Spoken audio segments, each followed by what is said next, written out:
Perkenalkan, nama saya Puji Eliari Tagula. Di sini saya akan menjelaskan sedikit materi tentang sel prokariotik. Ada beberapa hal yang akan saya bahas di sini, yaitu yang pertama, perbedaan prokariotik dan eukariotik, yang kedua reproduksi, yang ketiga struktur, yang keempat morfologi, yang kelima habitat, dan yang keenam evolusi prokariotik. Kita masuk pada bagian pertama, yaitu perbedaan prokariotik dan eukariotik. Sel prokariotik dan sel eukariotik ada dalam organisme multiselular. Keduanya terdengar sama, tetapi sebenarnya berbeda. Hal-hal yang membedakannya yaitu pertama, sel prokariotik adalah sel yang berada dalam organisme sel tunggal atau uniselular dengan ukuran 0,1 sampai 5 mikrometer. Sedangkan sel eukariotik adalah sel yang berada dalam organisme multiselular dengan ukuran 10 sampai 100 mikrometer. Yang kedua, sel prokariotik selalu memiliki dinding sel, sedangkan sel eukariotik tidak memiliki dinding sel, kecuali pada tumbuhan yang terbentuk dari polisakarida. Yang ketiga, sel prokariotik tidak memiliki inti dan membran inti sel, sedangkan sel eukariotik memiliki inti sel. Yang keempat, sel prokariotik menyimpan DNA-nya di dalam nukleoid, sedangkan DNA sel eukariotik tersimpan secara rapi di dalam inti sel. Yang kelima, jumlah kromosom pada sel prokariotik hanya 1 dan disebut sebagai plasmid, sedangkan jumlah kromosom pada sel eukariotik lebih banyak tergantung pada spesiesnya. Yang keenam, sel eukariotik memiliki organel yang terikat pada membran, sedangkan sel prokariotik tidak memiliki organel terikat membran tersebut. Yang ketujuh, ribosom pada sel prokariotik lebih sedikit, lebih kecil, dan mengembang di seluruh sitoplasma, sedangkan ribosom pada sel eukariotik banyak, kompleks, terikat oleh membran, dan tersebar di dalam sitoplasma atau melekat pada membran inti.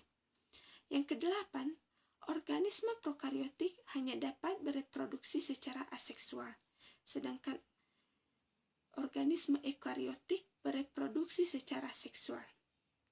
Bagian kedua yaitu reproduksi prokariotik.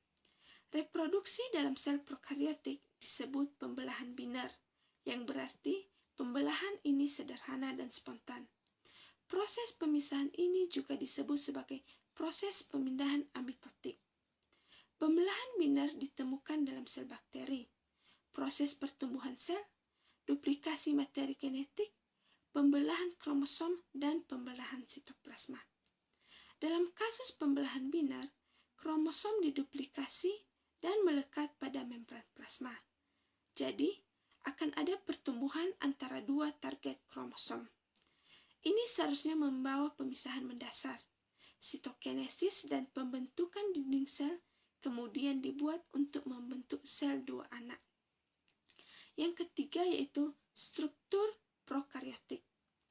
Ada sedikitnya 6 struktur penyusun sel prokariotik, yaitu membran plasma, sitoplasma, ribosom, materi genetik, dinding sel, dan flagela. Yang keempat, morfologi sel. Morfologi sel ada bermacam-macam, yaitu yang pertama kokus atau berbentuk seperti bulat-bulat. Yang kedua, bacillus berbentuk seperti tongkat. Fibro berbentuk seperti tongkat bengkok. Coccobacillus berbentuk seperti tongkat bengkok, tongkat pendek. Spirillum berbentuk sebagai spiral atau lilitan. Spirochaete berbentuk seperti spiral, longgar, dan helix. Yang kelima, habitat prokariota. Prokariota hidup di hampir semua lingkungan di bumi selama ada airnya. Beberapa archaea dan bakteri tumbuh dengan baik dalam lingkungan yang ekstrim, seperti suhu tinggi atau salinitas tinggi. Makhluk hidup seperti ini juga disebut sebagai ekstremophilia. Yang keenam, evolusi prokariotik. Prokariotik merupakan organisme tertua yang paling awal menghuni bumi ini. Kemunculan prokariotik merupakan awal dari evolusi biologi. Pada mulanya, Organisme ini berkembang dari sel protobion, yaitu sel purba asli dari hasil evolusi kimia fisik.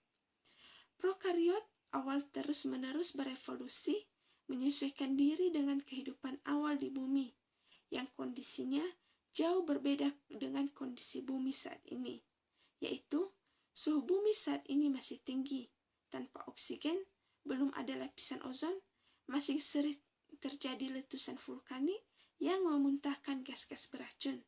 Oleh karena itu, prokariotik awal hidup di laut, bukan di darat. Demikian penjelasan dari saya. Terima kasih.